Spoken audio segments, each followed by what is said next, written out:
Hey there, Shawna Karrasch here with another Ask Shawna answer. Okay, this one is from Nick, and Nick says, hi, how would you go about clicker training a horse not to rush into canter while riding him? All the best, Nick.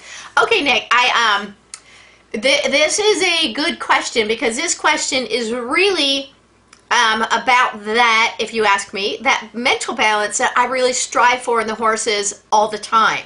And that is to have energy, but calm and relaxed energy. And for whatever reason, your horse, when it comes to the canter transitions, doesn't think of calm, relaxed energy, but kind of scampers and worries. First thing always, I try to say this all the time, sometimes I forget because I say it so much, but always check out physical causes. You know, make sure there's not something hurting or, you know, there's some ache, pain, saddle fit, bit, you know, who knows what, that's going on with this, that this transition may be a problem.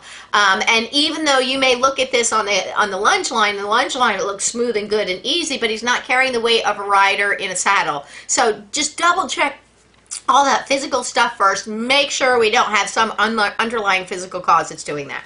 Okay, that being said, let's say we got now a clean bill of health, and you've probably already done this, but let's say we've already got a clean bill of health. What we need to do is work on those upward transitions in a nice, soft, relaxed way. So there's a few ways to go about it. Also, I would work a little bit on your downward transitions and getting downward transitions and that responsiveness to a little bit of, you know, suggestion from the aides. When you say, hey, can you bring it back a little bit? He says, yes, I can. So I'd work with your downward transitions, period. So that when he does get a little bit rushy, if you can say, hey, can we come back just a little bit, you know, while still keeping that, and that would be more of an adjustment within the gaits. So, you know, let's say you're trotting and you go to a little bit slower trot. Work on those things where he is already good, but build a good, strong reinforcement history utilizing the positive reinforcement with that adjustment within the gaits. And that is one thing that's going to help you. You can do this with being ridden, and you can do it with a lunge line. But if he's good with these adjustments with the rider in the other gaits, I would definitely work it at those other gaits. Or even if you can do it in the canter, let's say once he's in the canter, you say, hey, can you give me a little bit more of a relaxed canter, and click and reinforce that. And what you're going to start getting is him looking and listening for that kind of more relaxed transition. If you're not using positive reinforcement under saddle already, I think that is also going to kind of be a game changer for you and his focus and his attitude and his looking to you for more information.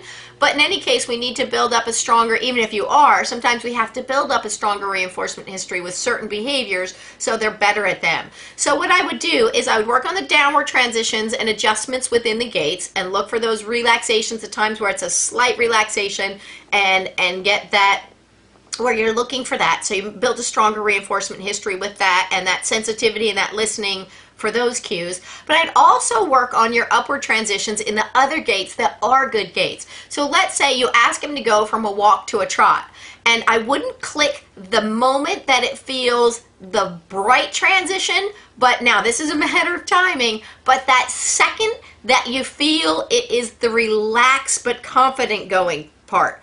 You know, so sometimes when you ask for a trot, it goes into a trot, but then there's that next second where you think, ah, there we are. You just, see, this is really technical, but you know that feeling when you can tell it's relaxed. It hasn't gotten lazy, but it's relaxed into that. It's not the transition portion, it is the now I'm going nicely in this gait. That second that you feel that softening to that place, I want you to reinforce that, even if it's from the halt to the walk. So at first it's that effort to make the movement, but then there's that where they relax into that movement. Click the relaxing into that movement. So again, believe me, they are paying more attention to all these little pieces than we give them credit for. I mean, I can give you a million examples where I have just slightly adjusted the timing of my click and I've completely changed the topography of the behavior. So they really are listening. But but I'm also making one caveat there. They're listening once they're adept at the training. So if you haven't done the training at all, work on some fun, silly stuff so he really knows how to play the game and knows that the clicker means yes and wants to listen for the timing of the clicker, and you get them kind of on board in that factor, in that way. So if it's all brand new to you, kind of take a little time and do a little groundwork and a little fun stuff on the ground. And once that's going good and he understands the clicker game, as it were, the game of the clicker or the sound or the bridge signal, whatever you want to use, since you don't have to use a clicker, then I would kind of move back into this undersaddle issue a little bit more. But when they know the game of the clicker, they start really listening for the timing. What was I doing when I heard that click? So this is where the clicker is huge, because it's a really big advantage, because we get to mark that second, that split moment in time. We get to say, that is what I was looking for. And pretty quick, they start going, I got it. I know what you were looking for. I will tell you one little story. I taught Minty to do a hop. You know, it was just fun. It was one of those silly things. And so what I did, I would support him. I would ask him for his front leg. He's very, very careful. So I'd support it with 2 fingers, but he could put it down very easily. I wasn't holding his leg. I was just kind of supporting it to support him, tell him, yeah, I want this leg. And then I'd hold the target out in front. So he'd have a handheld target and hold the target. You could see him go, well, And, you know, pretty soon he got the idea. Got his hind end underneath so he could raise himself off of his front end. But what I was clicking is when he touched the target.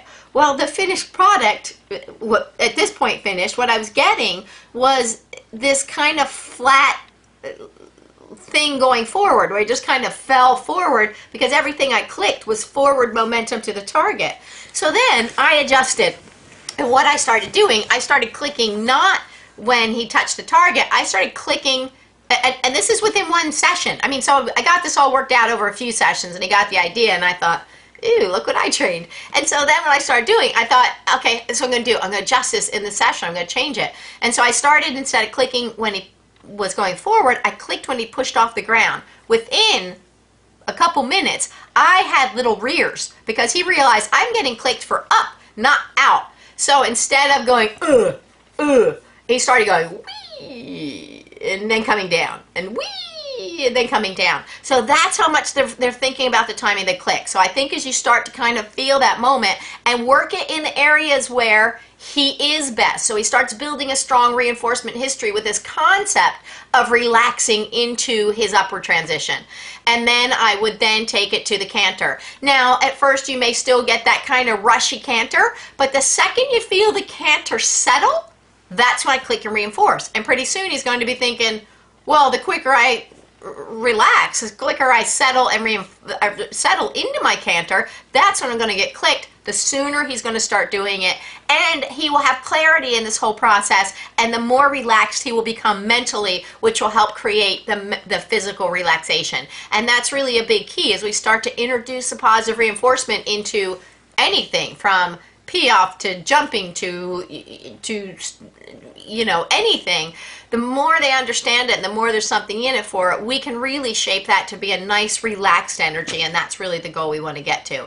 And so like I said, those are the things I'd work with, but you can also, if he gets a nice one, you know, maybe if you tend to, like right now, if you took him out and put him on a lunge line or in a round pen or whatever and asked him to go forward, if he looks very rushy, you can also work it in that area as well, you know, because it means it's more to do with the movement, but it may have more to do with the rider being part of it. So if it does happen on a lunge line or ram pen or whatever, you can actually work it there without the rider first, and as soon, again, I'd still use the same criteria. As soon as he relaxes, click and reinforce. But let's say he is good with it in the round pen and it is specific to a rider issue. You could work it on the lunge line or the round pen a little bit, and when you see that nice transition, click and reinforce that nice transition. So it's another way to build a good, strong reinforcement history of the behavior you're looking for, which is the relaxation as part of the canter transition.